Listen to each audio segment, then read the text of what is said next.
Assalamualaikum warahmatullahi wabarakatuh. Selamat siang, salam sejahtera, salam budaya, salam kebajikan, swastiastu. Saya Pak Mas Boyo. Ada dua narasumber yang kebetulan guru saya tidak pernah terlibat riset bersama keduanya. Saya masih pernah riset fatwa agama terkait dengan rokok, berkaitan dengan konteks kebermanfaatan agama dalam politik. Saya dengan Mas Yosan juga harus menyusun policy paper untuk kami ajukan ke atau staf presidenan untuk challenge SDGs.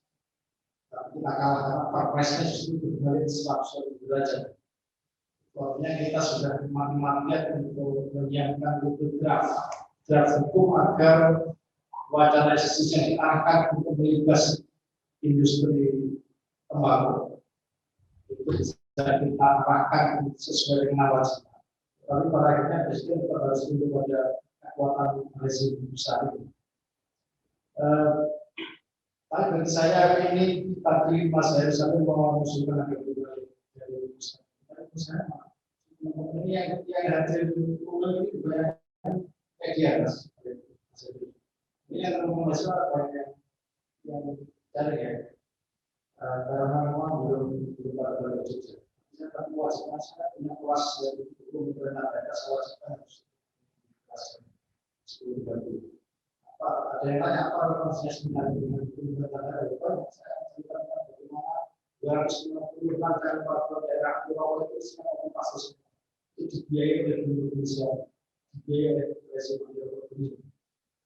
Jadi DPR itu nggak pernah berpikir, nggak pernah bersikap yang penting tanda tangan ada perda anti rokok yang membatasi rokok tiba-tiba disahkan dari kerja resmi dia dapat uang fraksi-fraksi itu nggak pernah ada perdebatan dinamika sosial di negara politik ini. Saya mengawali kenapa sih selalu berbicara isu dari perspektif demokrasi. Tahun 2003 WHO menginisiasi lahirnya FCTC, Framework Convention on Global Warming. Untuk media mungkin nanti akan lebih mudah saat punya tulisan singkatnya. FCTC itu kerangka perjanjian internasional yang diinisiasi, yang dipandegani oleh komando oleh WHO, Lembaga Kesehatan Dunia, dengan tujuan untuk mengendalikan tembakau di negara-negara. Satu, targetnya adalah meruntuhkan industri rokok nasional di negara-negara berkembang yang dalam konteks perang dagang mereka sering. Siapa sih di balik FCTC ini? Teman-teman bisa melihat satu adalah industri farmasi raksasa, ada Johnson & Johnson, ada Pfizer dan sebagainya. Tidak perlu dibayar, tapi karena ada media yang menyebut tantangan Johnson & Johnson dan Pfizer. Kemudian dua, selain industri farmasi global ada industri rokok sendiri, tapi yang adalah dia MNC, dia lebih sudah raksasa internasional. Ada Imperial Tobacco, ada Japan Tobacco, ada yang sekarang sangat masuk di sekitar Philip Morris.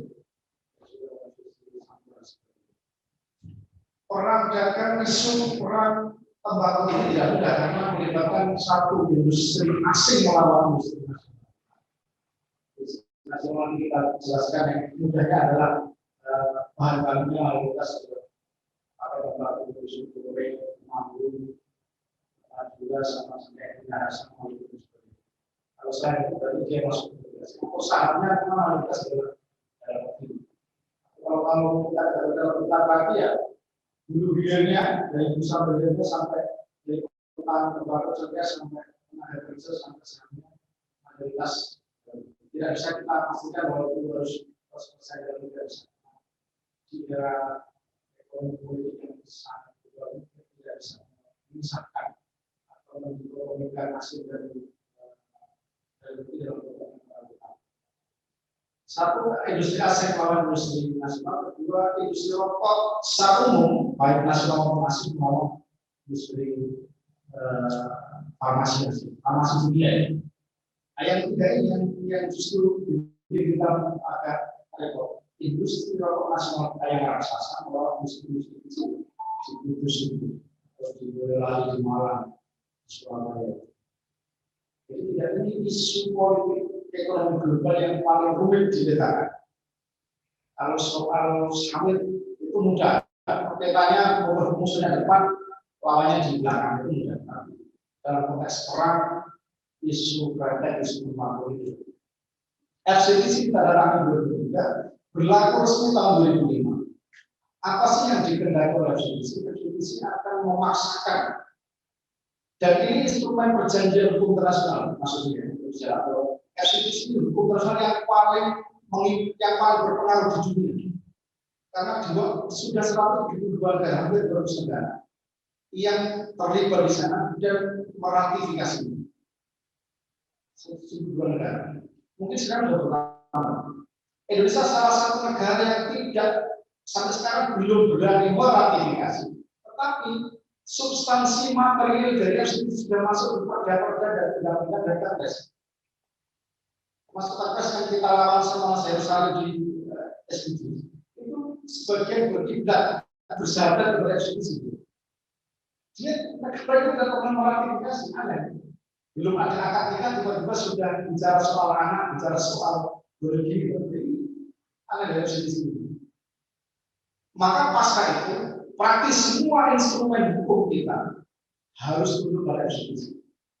Mulai dari Undang-Undang Kesehatan 2009, 2003 FCTC kita lalui, 2005 sudah mulai action, 2009 kita sudah mulai bikin Undang-Undang Kesehatan yang di dalamnya diselipkan ada 3 atau 4 pasal yang bicara soal kembalian kembali. Undang-Undang Kesehatan, kemudian 2 tahun berikutnya, 2 tahun berikutnya ada PP 109 yang ke-50 yang sempat Senayan Jakarta didukung oleh hampir 20 tentang tembakau, pemakluman dan sebagainya. Itu baru pada instrumen hukum, belum pada aspek-aspek yang lain. Siapa sih yang menggerakkan FCTC? Ada seorang mantan wali kota New York, tokoh Yahudi mantan wali kota namanya Michael Bloomberg.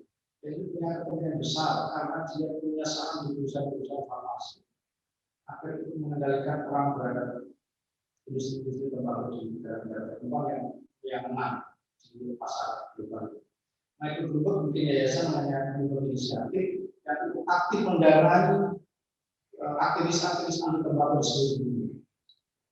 Salah satu yang saya sebutkan ya, PP Muhammadiyah Majelis Taklim itu pernah mendapatkan kurang lebih 390 US$ dari Indonesia.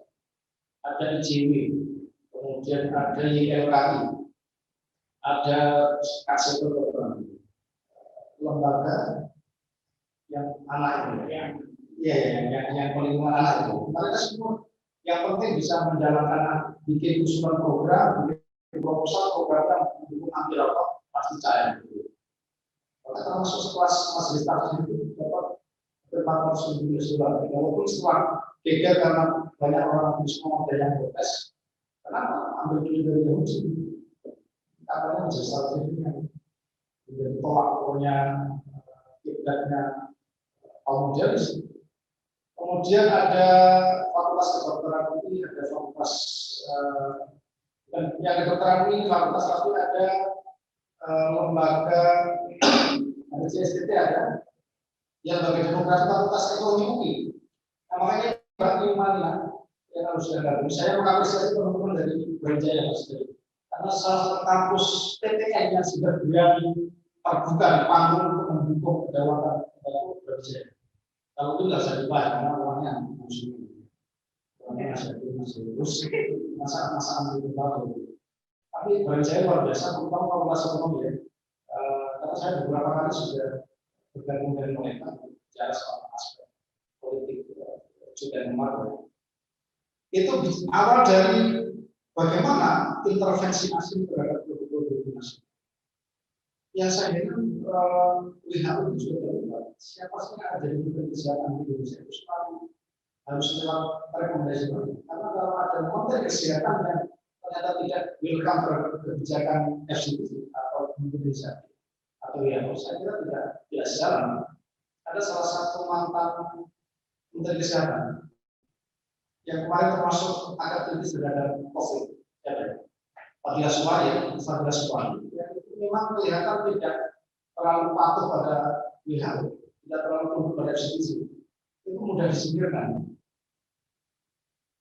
Jadi bagaimana WHO terlalu mengintervensi, bagaimana FCTC mengikat seluruh instrumen, bukan hanya tingkat undang-undang PP Perpres sampai pada, bahkan di kota Jogja ini 10 tahun yang lalu, sekitar 8 tahun yang lalu, 10 tahun yang lalu, ada peraturan-peraturan di tingkat RT RW di kota Jogja. Ketika wali kota masih Pak Budi Sudiarto, itu mewajibkan karena RT RW bikin instrumen peraturan yang mengikat agar setiap rumah melarang aktivitas merokok karena dipandang itu mengancam kesehatan anak dan perempuan. Kemudian saya ingin bicara dari aspek negara. Kenapa negara kita begitu lemah menghadapi intervensi FCTC? Padahal pendapatan cukai, saya kutip adalah pendapatan tahun terakhir 2020, pendapatan cukai tembakau itu 146 triliun. Saya bandingkan pendapatan pajak migas yang merugikan lingkungan, mengancam lingkungan hanya 33,2 triliun. Padahal ini andalan investasi negara di aspek minyak gas aman itu, tapi 33 triliun. Cukai yang dihina, yang dituduh tidak berbudaya, tidak santun di seorang kota itu menghasilkan cukai 150 triliun. Rata-rata saya lihat kita cukai di industri rokok itu rata-rata sudah di atas 350 miliar per batang. Jadi mahasiswa yang merokok satu hari 12 batang ya, satu bungkus, kali 500, 6.000 sumbangan itu berapa? Per hari 6.000 rupiah. Satu bulan berapa? 6.000 kali 30. 6.000 kali 1.800 ya, kilo seminggu. Itu kamu wajib minta beasiswa negara, karena kamu sudah menyumbang cukai. Lebih nasionalis mana orang perokok dengan orang yang keluar-keluar tiap hari fitnah ini fitnah itu buat semua itu. Ini saya bukan berkampanye agar teman-teman bisa merokok, tapi kita lihat data. Pendapatan cukainya 1.000 satu sisi, pemerintah mau dulu dikalikan. Akhirnya dia ikut menerima kampanye anti rokok agar membunuh petani tembakau, agar menindas industri tembakau. Dan saya kira tuduhan bahwa orang yang mendukung industri rokok itu membela industri tidak bisa. Yang dibela bukan industri itu saja. Kalau industri saya kasih contoh. Kalau karena regulasi peraturan perundang-undangannya terlalu merugikan industri, karena cukai terlalu naik terus, akhirnya banyak pabrik-pabrik yang kolaps. Diputus itu ratusan industri rokok yang menengah kecil juga almarhum. Kalau yang mereka bermodalkan besar, bisa sampai naik tambah saham di luar sektor industri tembakau, dia beralih ke sawit, jalur bisa main ke BB.com, bisa main ke sawit dan sebagainya. Tapi kalau petani kan dijaga masih usaha mau beralih kemana? Mau tanahnya memang tanah takdir bukan cocok untuk tanaman tembakau, tidak untuk ganjaran mereka. Kalau dia lebih ekonomis lebih menguntungkan dari tembakau, PP Muhammadiyah Majelis Pemberdayaan Masyarakat pernah uji coba almarhum Said Hudayr yang cerita di Magelang diarahkan petani tembakau alih fungsi lahan dari tembakau ke tanaman sayuran. Iya subur, tapi pendapatannya jauh dari panen tembakau, orang-orang teman, orang subur. Biasanya kalau mereka sebelum-sebelumnya panen tembakau dia bisa beli sepeda motor yang modal besar, modal besar bisa beli mobil. Tapi kalau saya mereka ya, tidak semua. Ini yang saya maksud bahwa tunduk kepada FCTC terhadap rezim global itu boleh, tapi harus lihat konteks situasi geografis, situasi politik dan gitu. Kita punya ratusan industri rokok yang itu menyumbangkan devisa besar. Mereka menyerap ribuan juta terhadap. Mereka menyerap jutaan ton pertanian tembakau, belum tanah. Dan ini juga ada propaganda yang buruk. Orang-orang Maluku, orang-orang Minahasa, orang-orang Nusa Timur yang menanam cengkeh, itu tidak tahu kalau cangkehnya yang merah berada di situ tembakau. Padahal tanpa industri rokok yang tumbuh yang besar, orang-orang petani saja tidak bisa menikmati harga cengkeh yang besar. Artinya cengkeh mereka itu dipakai untuk bumbu masakan. Bumbu masakan berapa dari itu? Kalau ada industri tembakau mereka. Jadi ini real bahwa intervensi asing itu sangat. Mereka masuk ke estimasikan itu.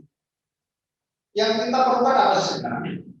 Dari buruknya politik legislasi yang mengatur soal industri tembakau, tidak ada satu undang-undang lex spesialis yang mengatur soal perlindungan tembakau. Jadi sekarang ini pengaturan industri tembakau, pertanian tembakau itu masih diatur di beberapa undang-undang yang sifatnya hanya apa ya? Tidak mendetail. Di undang-undang kesehatan justru yang diatur soal bagaimana tembakau itu produksi. Di undang-undang perkebunan hanya soal sisi perkebunan. Di undang-undang cukai bicara tidak menentu.